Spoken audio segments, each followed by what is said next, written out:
Witam Was serdecznie, z tej strony Bogdan. W tym filmie pokażę Wam, w jaki sposób zawiązać krawat za pomocą węzła księcia Alberta, zwanego również podwójnym.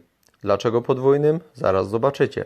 Zapnijmy wszystkie guziki naszej koszuli, postawmy kołnierzyk do góry i w okolicach środkowego guzika, tak jak tutaj widzicie, przyłóżmy węższą część naszego krawata.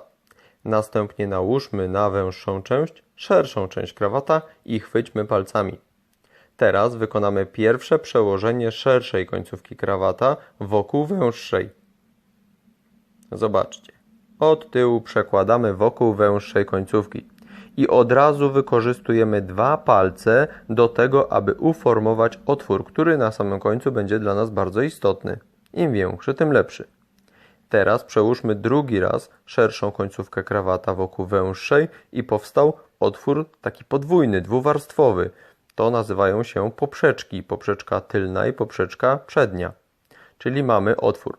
Teraz przekładamy szerszą końcówkę krawata pomiędzy naszą szyją a krawatem od dołu.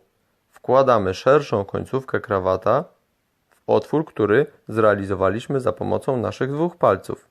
Czyli przeciągamy sobie szerszą końcówkę krawata w dół i delikatnie będziemy ciągli za węższą końcówkę krawata w tylnej części oraz za szerszą. Delikatnie, po troszeczku i węzeł zacznie nam się formować. Ostateczne uformowanie węzła księcia Alberta, zwanego również podwójnym, realizujemy przy szyi. Tak więc w tym momencie jeszcze nie musi być wszystko idealnie. Zobaczcie, delikatnie dociągamy, na spokojnie. Pamiętajcie, że realizowanie węzłów krawata to nie jest szybki proces. Należy chwileczkę temu poświęcić czas, bo jeżeli zrobimy to szybko, to może wyjść niechlujnie, nierówno. I teraz zobaczcie, przyciągamy do szyi i zauważcie, że mamy dwie warstwy, poprzeczka przednia i za nią jest poprzeczka tylna, która delikatnie wystaje. I taki efekt jest efektem oczekiwanym. Dociągamy jeszcze, teraz jest bardziej widoczne i tak powinno być. Delikatnie widoczna tylna poprzeczka wystająca za przednią.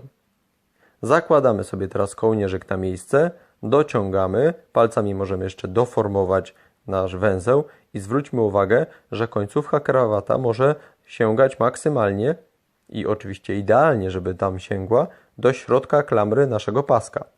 Nie zapomnijmy także, aby węższa część naszego krawata została przeciągnięta przez specjalną szlufkę w naszym krawacie od wewnętrznej strony, szerszej strony krawata. Uformujmy wszystko ostatecznie i gotowe. Mam nadzieję, że Wam się spodobało i spróbujcie sami zrobić taki węzeł. Dziękuję za uwagę, cześć!